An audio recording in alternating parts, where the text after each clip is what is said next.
बिस्मिल्लाहिर्रहमानिर्रहीम। अस्सलाम वालेकुम फ्रेंड्स, कैसे हैं आप? मुझे बताएं, आपको मेरी आवाज़ आ रही है? जल्दी जल्दी बताएं, आवाज़ आ रही है?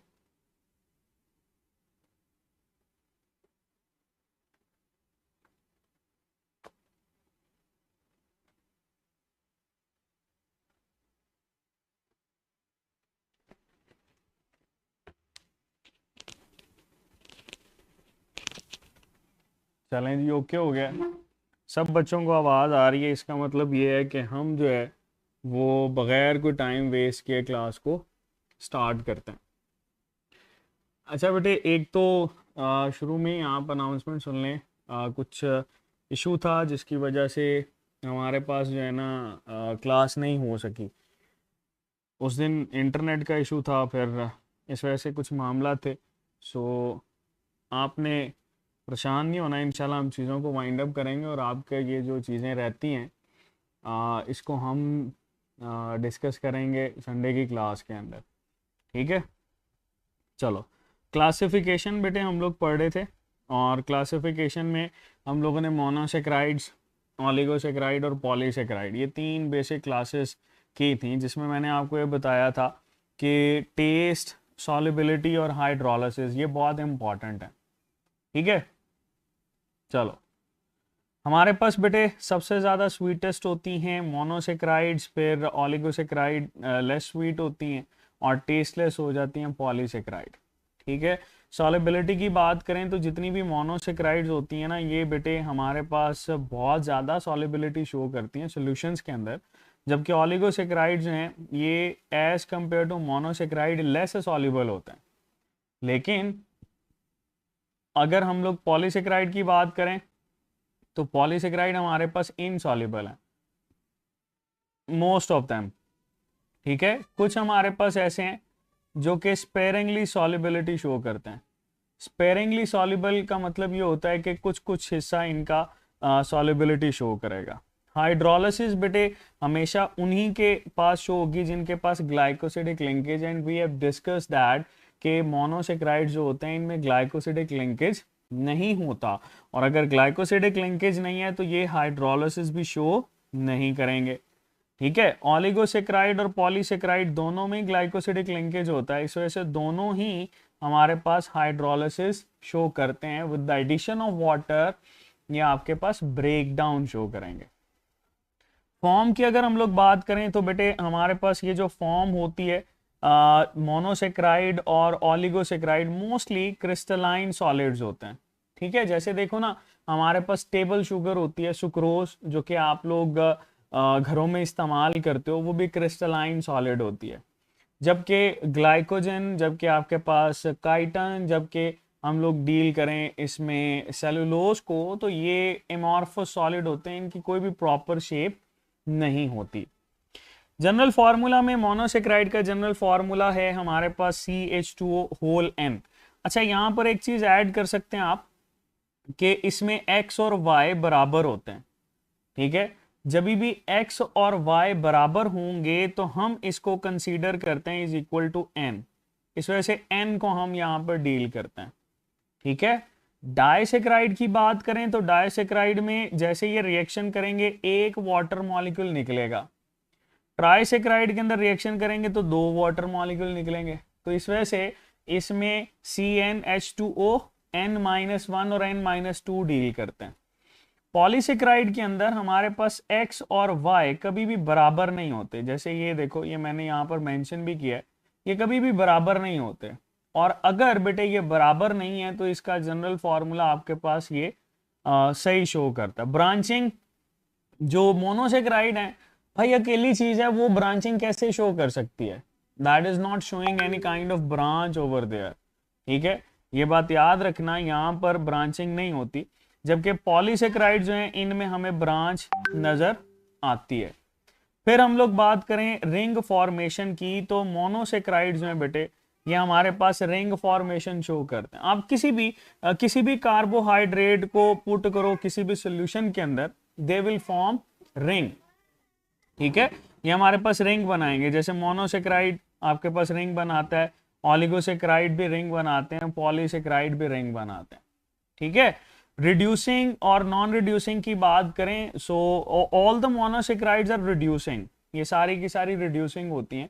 यानी अगर आप इसको रिएक्ट करवाते हो बेनेडिक्ट सोल्यूशन के साथ, आजकल आपके प्रैक्टिकल की प्रिपरेशन भी चल रही होगी तो उसमें ये बेनेडिक्ट सोल्यूशन अक्सर यूज किया जाता है। तो बेनेडिक्ट सोल्यूशन के साथ ये रिएक्ट करते हैं, और अगर ये रिएक्ट करेंगे they will be refer to as reducing sugar. जबकि सुक्रोज हमारे पास नॉन रिड्यूसिंग होती है, जब माल्टोज लैक्टोज ये रिड्यूसिंग होती हैं। ठीक है, आगे चलो, जितनी भी पॉलीसेक्राइड हैं वो सारी की सारी नॉन रिड्यूसिंग शुगर हैं। क्लियर?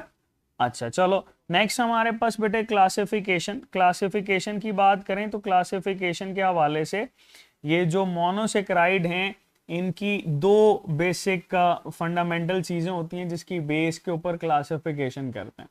एक बेटे इसमें नंबर ऑफ कार्बन एटम्स, दूसरा इसमें फंक्शनल ग्रुप की बेस के ऊपर क्लासिफिकेशन करते हैं। ऑलिगोसेक्राइड की क्लासिफिकेशन कर रहे होते हैं नंबर ऑफ मोनोसेक्राइड। जैसे देखो इसमें नंबर ऑफ मोनोसेक्राइड 2 से लेकर 10 तक हो सकते हैं, समटाइम 2 to 9 भी मेंशन किया जाता है। ठीक है, ओके बेटे, हफ्सा सईद, हम रेड कलर को अवॉइड करते हैं, रेड कलर यूज नहीं करते। जी जी, मुने कोठारी नमस्ते नमस्ते।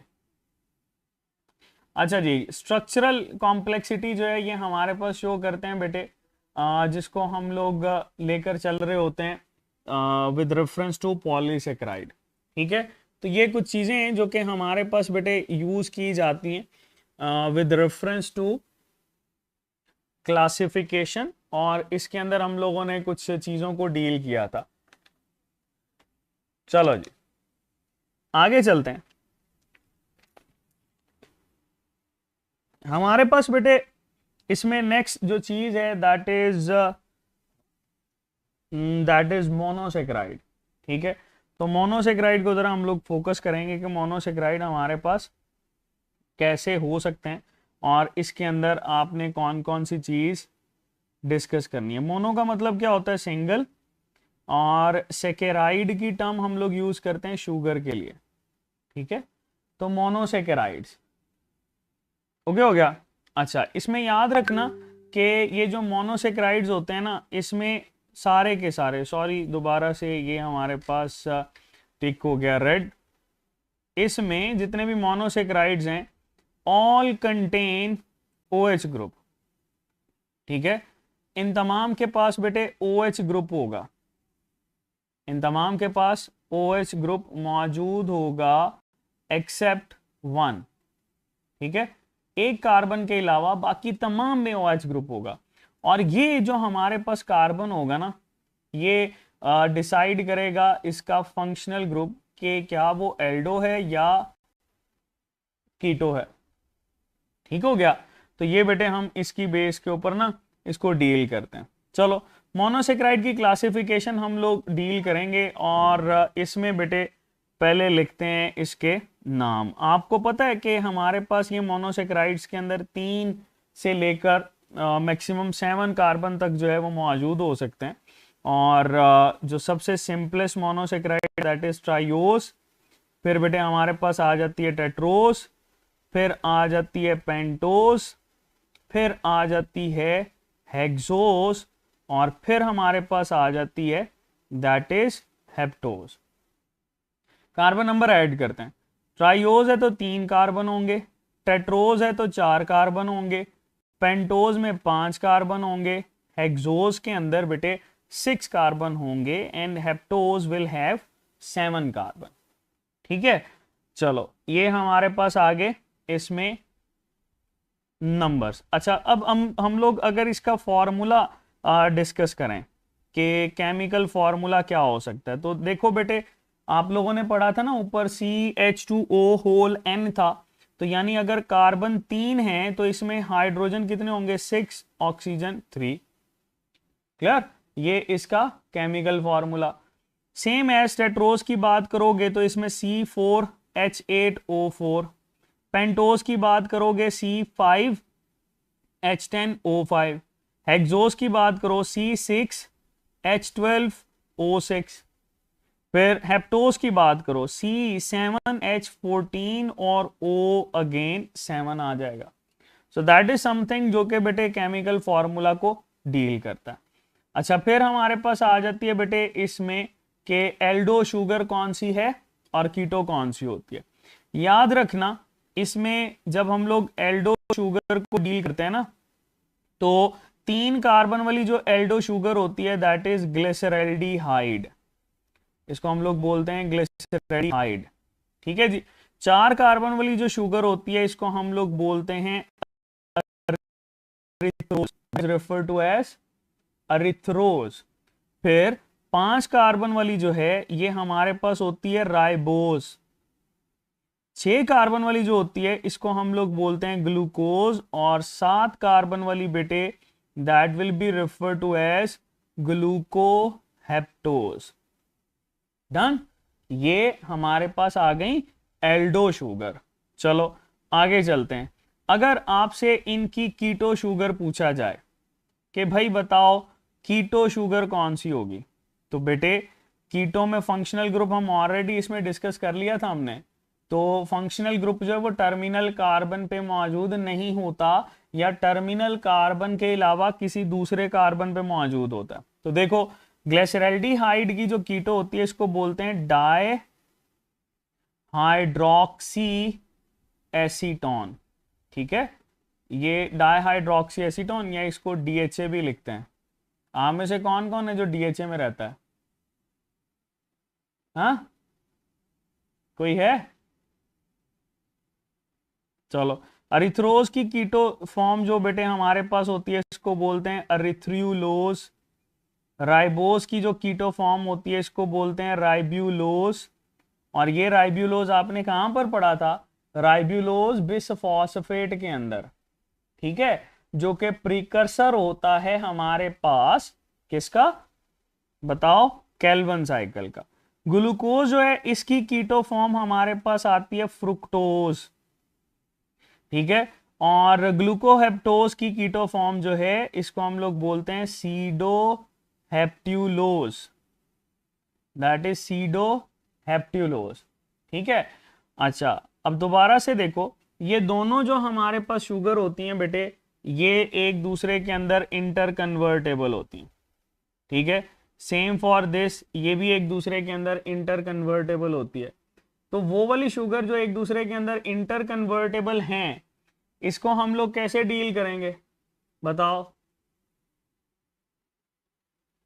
बताओ कि ये कौन कौन से रिएक्शन में कन्वर्ट होती हैं। तो याद रखना, ये फोटोसिंथेसिस और रेस्पायरेशन में एक दूसरे के अंदर इंटर कन्वर्टेबल होती हैं।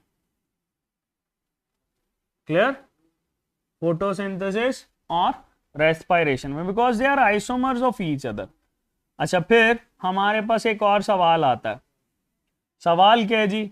कौन सी ऐसी शुगर है जो कि रेयर इन नेचर होती है? तो बेटे आपने बताने, ये जितनी भी टेट्रोजेज हम लोग डील करते हैं ना, they are rare in nature. They are rare in nature. और अगर पाई भी जाती हैं तो किस में पाई जाती हैं? They are found in bacteria. ठीक है, तो अगर आपसे अरिथ्रोज और अरिथ्रियोलोज के बारे में पूछा जाए ना कि ये इंटर कन्वर्टेबल है किस में, तो आपने सिंपल बताना है they are interconvertible in bacterial reactions. ठीक है, फिर आपसे ये पूछा जाए कि इनकी कौन सी ऐसी शुगर है जो कि हमारे पास मोस्ट कॉमन होती है, तो बेटे हमारे पास पेंटोजिस और हेक्सोजिस आ जाती हैं जो कि मोस्ट कॉमन है।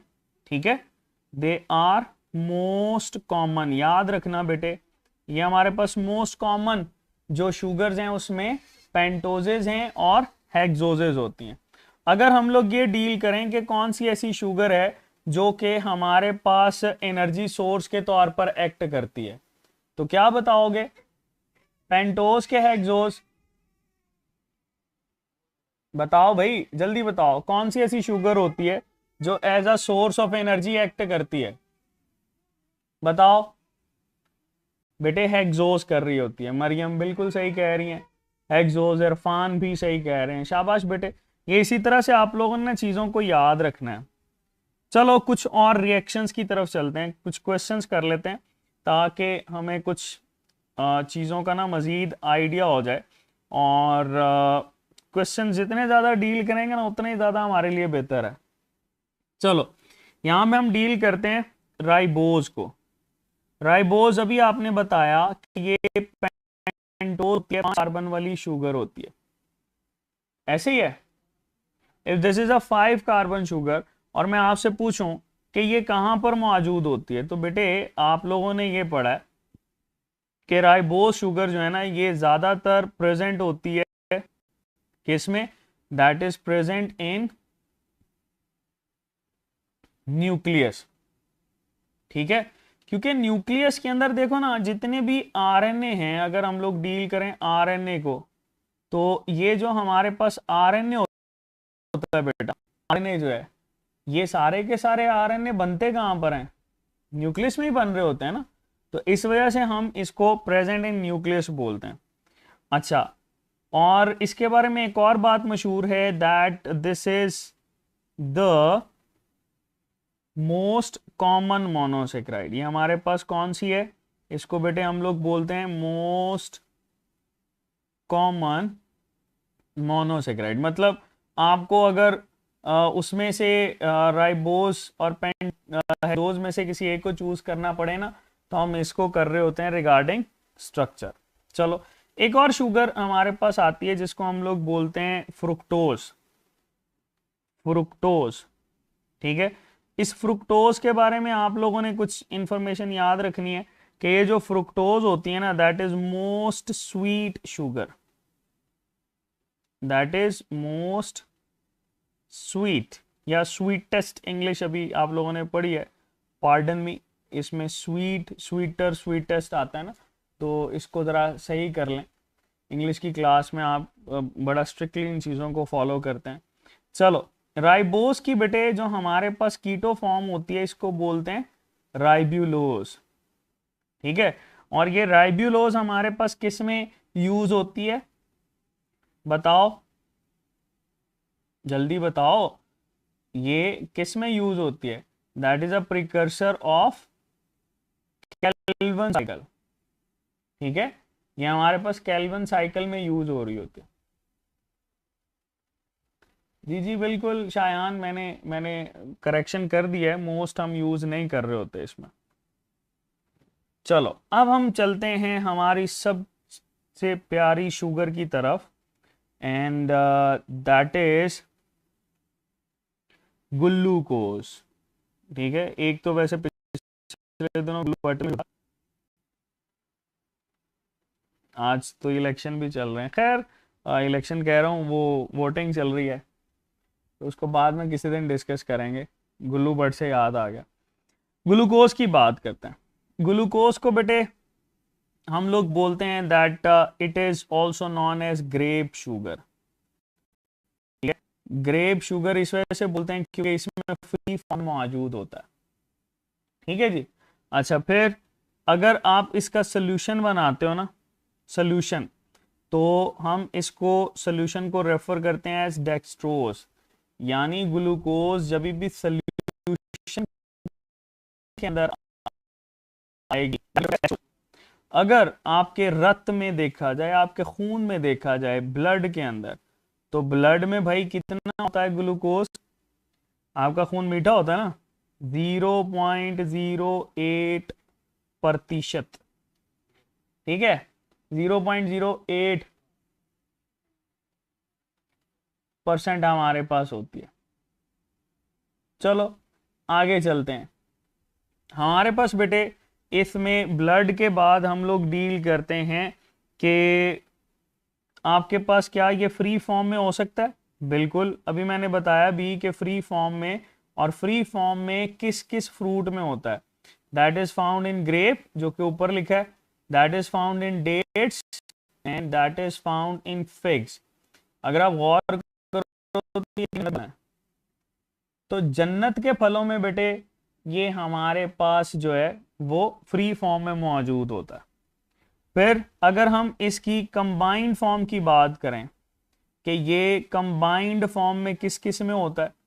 तो कंबाइंड फॉर्म के अंदर बेटे हमारे पास जितने भी ओलिगोसेक्राइड मेंशन करते हो ये कंबाइंड फॉर्म में, जितने भी बेटे आप पॉलीसेक्राइड को डील करते हो इसी में होते हैं।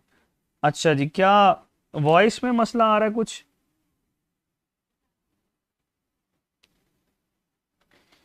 एक मिनट बेटे, एक मिनट दें।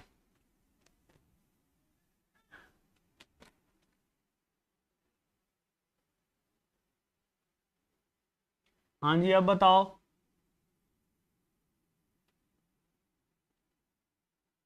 अब बताओ भाई, आवाज कैसी हुई? आवाज बेहतर हुई या गाना गाना शुरू कर दें?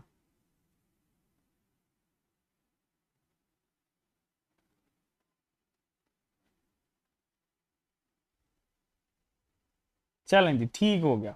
ओके, हमारे पास बेटे अगर इस ग्लूकोज का ये पूछा जाए कि ग्लूकोज जो है ये बनती किससे है, तो आपने बड़ा सिंपल सा बताना है, that is formed by photosynthesis. ठीक है, फोटोसिंथेसिस एक ऐसा रिएक्शन है जिससे आप ये ग्लूकोज को बना रहे होते हो। ठीक है, चलो जी, हमारे पास बेटे यहां पर इक्वेशन आती है जिसमें हम ये कहते हैं कि 10 ग्राम ग्लूकोज जो होता है, इस 10 ग्राम ग्लूकोज को बनाने के लिए जो सनलाइट एनर्जी इस्तेमाल होती है ना, सनलाइट एनर्जी, ये हमारे पास 717.6 किलो यूज होती है। अब आपके पास ये आता है कि अगर हम इस 10 ग्राम को इंक्रीज कर दें और 100 ग्राम के अंदर कन्वर्ट कर दें, 10 ग्राम को 100 ग्राम में कन्वर्ट करने के लिए आपको 10 के साथ मल्टीप्लाई करना पड़ेगा ना। तो जब भी आप इसको 10 के साथ मल्टीप्लाई करोगे तो बेटे आपको इसको भी 10 के साथ मल्टीप्लाई करना पड़ेगा। तो जब मल्टीप्लाई करोगे तो वैल्यू आएगी 717 किलो कैलोरी। पॉइंट जो है वो आगे मूव कर जाता है। ठीक है, चलो अगर हमारे पास बेटे इसको हम मूव करवाएं 10 ग्राम से 1 ग्राम की तरफ, तो 1 ग्राम बनाने के लिए 10 पे डिवाइड करना पड़ेगा ना। सो 1 ग्राम ग्लूकोज बेटे ये हमारे पास इसको भी डिवाइड करोगे तो 71.76 किलो कैलोरी। ठीक है, अच्छा एक मिनट।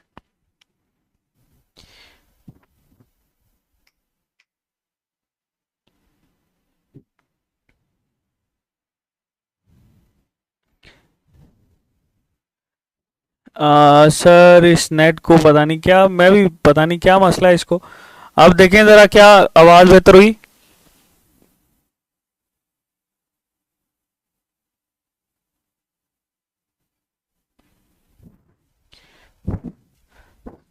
जी जी बताओ भाई, अब तो आवाज क्लियर हो जानी चाहिए। चलें, ठीक हो गया। ओके बेटे, ये हमारे पास इसमें वैल्यू को डिस्कस करते हैं। अच्छा, keep speaking, keep speaking. Okay जी, ओके जी। चलो, आपको पता है ये ग्लूकोज जो होता है इसका स्ट्रेट चेन स्ट्रक्चर भी हम लोग बनाते हैं, और स्ट्रेट चेन स्ट्रक्चर से बहुत सारी चीजें आपके पास पूछी भी जाती हैं। तो हम क्या करते हैं, अगर थोड़ा सा इसको डील करें तो दैट इज बेटे will be carbon carbon carbon carbon, 4 हो गए, 5 और ये 6। ठीक है, ये एल्डो शुगर होती है तो ये इसका ऑक्सीजन, इसको बैलेंस करोगे हाइड्रोजन, यहां पर बेटे OH, कार्बन 3 के ऊपर यहां पे H आ जाएगा, अगेन ये OH OH और OH। ठीक हो गया।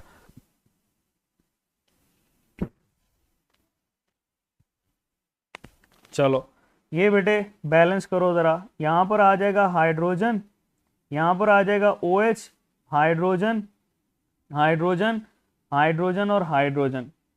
अच्छा, ये तो एक तो आपके पास ये क्वेश्चन पूछा जाता है कि भाई हमारे पास ये जो मौजूद होता है ग्लूकोज का स्ट्रेट चेन स्ट्रक्चर, तो इसके स्ट्रेट चेन स्ट्रक्चर के अंदर कायरल कार्बन कितने होते हैं बताओ।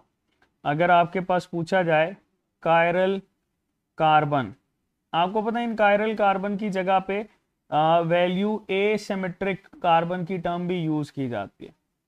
यहां पर एसिमेट्रिक कार्बन की जो टर्म है बेटे वो भी यूज होती है। बताओ, एसिमेट्रिक कार्बन, बिल्कुल। वानिया कह रही हैं 4 है, हरमैन भी 4 कह रही हैं, मिसबा भी 4 कह रही हैं। चलो बहुत इजी सा है, साथ साथ मुझे बताते जाओ, क्या ये जो कार्बन 1 है, ठीक है, क्या ये कायरल कार्बन है? बताओ, क्या कार्बन 1 कायरल कार्बन है कि नहीं है? Carbon 1 is not a chiral carbon, ठीक है, सही कह रहे हैं। कायरल कार्बन या एसिमेट्रिक कार्बन के लिए 4 डिफरेंट फंक्शनल ग्रुप का होना बहुत जरूरी है, और इसमें एक तो ये ऑक्सीजन आ गया, दूसरा ये हाइड्रोजन, तीसरी ये चेन, तो that is not a chiral carbon. Carbon 1 को तो निकाल दिया हमने। कार्बन 2 देखो, क्या ये कायरल कार्बन है? बिल्कुल। अगर हम लोग देखें तो यहाँ पर एक साइड पे हाइड्रोजन, एक साइड पे OH, एक साइड पे ये 4 कार्बन वाली चेन और एक साइड पे 1 कार्बन वाली, तो ये कायरल कार्बन है। दूसरे की बात करते हैं, सॉरी तीसरे की, तो इस पे भी एक साइड पे OH, एक साइड पे H, और ये ऊपर 2 कार्बन वाली, नीचे 3 का, ये भी कायरल कार्बन है। फोर्थ की बात करते हैं, इस पे भी एक साइड पे हाइड्रोजन, OH, ऊपर देखो, और नीचे ये भी आपके पास कायरल कार्बन है। पांचवा बेटे, इसको भी काउंट करोगे तो ये भी आपके पास कायरल कार्बन होता है।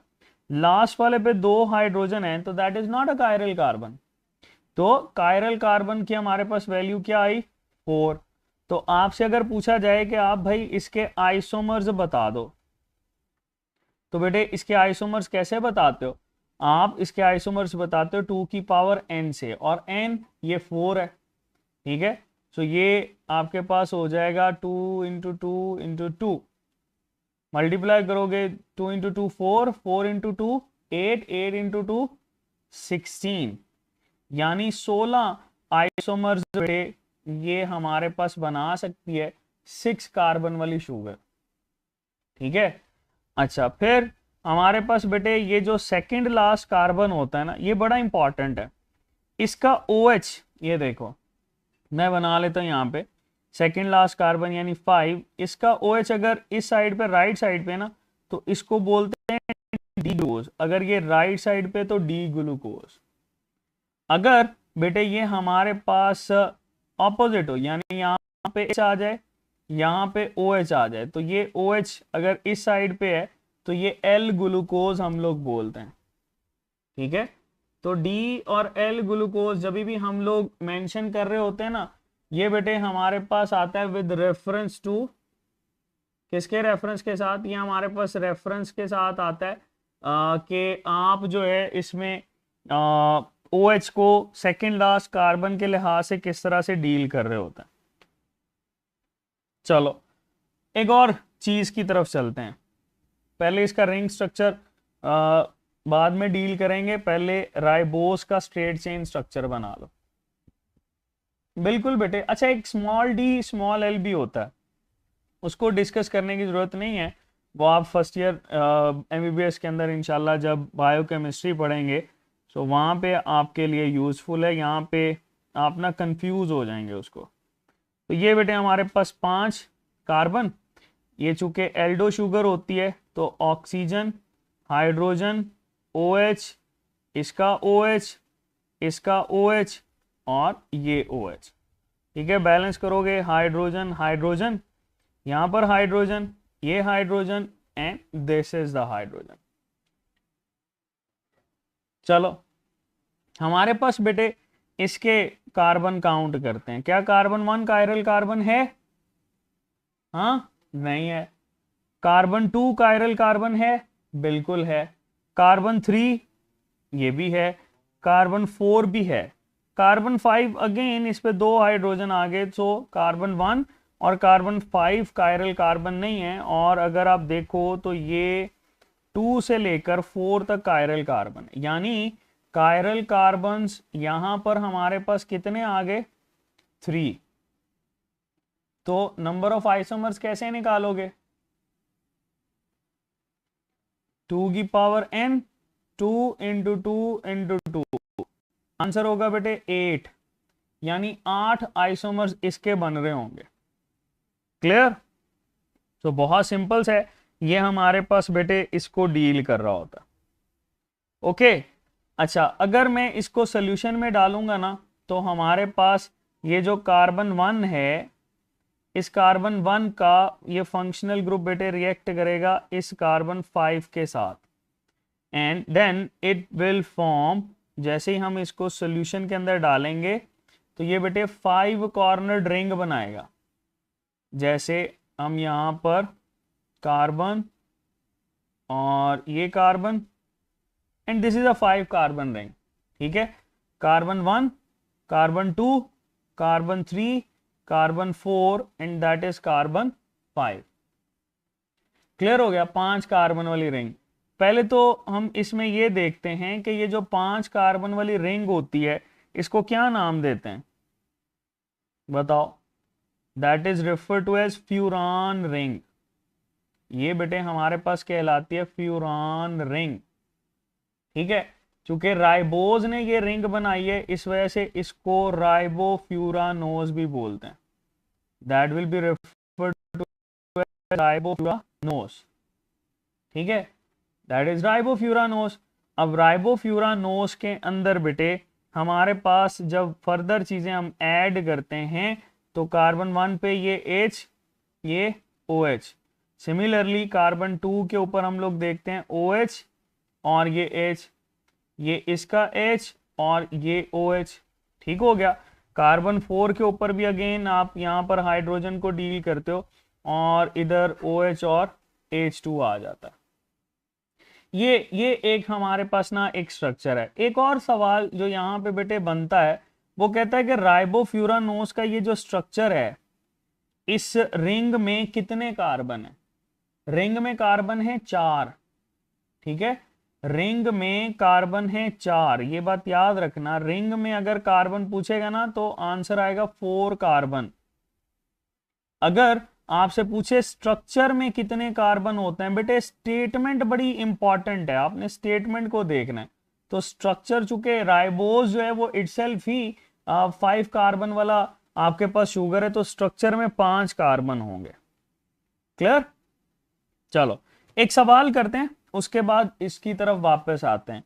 ऑप्शंस लिखो जरा। ऑप्शन ए है हमारे पास, दैट इज ए, और इस ऑप्शन में हमारे पास आ गया C2H4O2। ऑप्शन बी लिखते हैं हम लोग, that is C5H10O5। Option C लिखते हैं हम लोग, दैट इज C5H10O4। और ऑप्शन डी लिखते हैं C5H10O3। ठीक है जी, चलो ये 4 ऑप्शन हमारे पास हैं। मैं आपसे ये पूछता हूं, which one of the following is not a carbohydrate. बताओ बेटे, which one of the following is not a carbohydrate.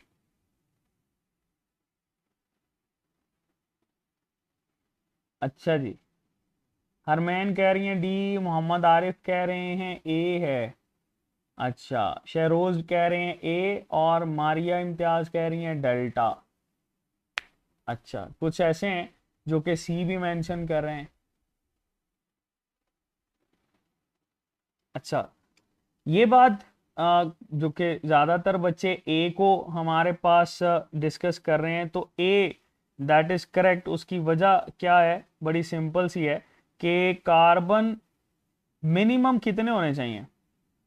Minimum carbon जो होने चाहिए बेटा, दैट मस्ट बी 3। तो इसमें तो 2 हैं, तो इसका मतलब ये आपके पास that is not a carbohydrate. तो फिर ये होगा क्या, इस स्ट्रक्चर को बेटे हम लोग बोलते हैं एसिटिक एसिड। ये हमारे पास एसिटिक एसिड होता है। Clear, that is an acetic acid. चलो अगर मैं आपसे ये पूछूं कि कौन सा ऐसा स्ट्रक्चर है जो कि आपके पास स्ट्रक्चरल रोल प्ले करता है न्यूक्लिक एसिड में, न्यूक्लिक एसिड में स्ट्रक्चरल रोल प्ले करता है, तो आप ये बताओगे बेटे, ये जो राइबोज शुगर है ना, जिसको पेंटोज हम लोग मेंशन करते हैं, ये स्ट्रक्चरल रोल प्ले करता है, न्यूक्लिक एसिड में पाया जाता है। और न्यूक्लिक एसिड में भी बेटे ज्यादातर किस में होता है, आरएनए के अंदर, डीएनए के अंदर नहीं होता, डीएनए के अंदर होता है ये, ठीक है। और ये कब, ऊपर देखो, अगर हम इस OH में से एक ऑक्सीजन निकाल देंगे तो बाकी क्या बचेगा, डीऑक्सीराइबोज। और ये हमारे पास बेटे डीऑक्सीराइबोज है, दैट इज अ डीऑक्सीराइबोज। और डीऑक्सीराइबोज हमेशा किस में पाया जाता है, that is found in DNA, ठीक है। तो फिर ये डी ऑप्शन क्या है, डी ऑप्शन किसको हमारे पास डील कर रही है, ये क्या होती है, हाँ, डी ऑप्शन क्या होती है, बताओ जरा। ये बेटे हमारे पास यूज होती है टू लिमिट डीएनए, और इसका नाम है डाई डीऑक्सीराइबोज, ठीक है। आपको याद होगा आपने सेंजर्स मेथड पढ़ा था, जिसमें लिमिट करता है, that limit chain of nucleotides, ठीक है, ये लिमिट करता है बेटे चेन को। तो ये बात बड़ी इंपॉर्टेंट है इसके हवाले से, जो कि आप यहां पर डील करते हैं। क्लियर, सो बेटे ये हमारे पास इसमें एसिटिक एसिड, इसमें हम लोग ribo, okay.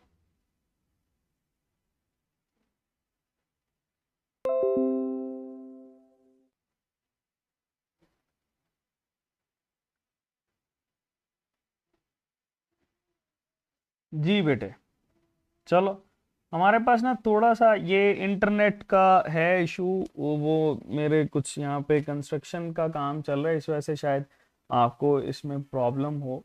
So don't be worry, हम लोग जो है इंशाल्लाह इसको कवर अप कर लेंगे संडे क्लास के अंदर। संडे को आपका जो है ना ये सिलेबस हम लोग वाइंड अप करेंगे, ठीक है। जाते जाते मोनोसेक्राइड को ख़त्म करने से पहले हम ये देखेंगे कि मोनोसेक्राइड में अल्फा और बीटा शुगर हम किस बेस के ऊपर बोलते हैं। ये जो रिंग होता है ना, रिंग में अगर ये OH लोअर एंड पे हो तो ये अल्फा शुगर होती है, ठीक है। जैसे कार्बन 1 है, इसमें मैं लिखता हूँ OH रिंग की लोअर एंड पे है तो ये होगी alpha sugar, okay.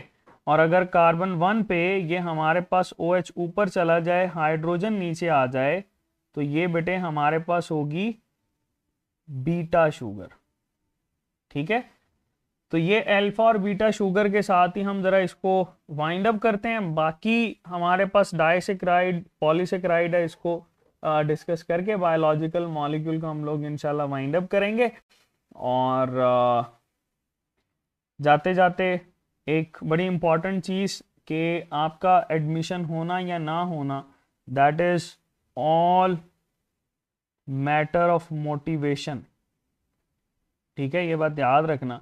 That is all a matter of motivation, that how motivated are you, ठीक है।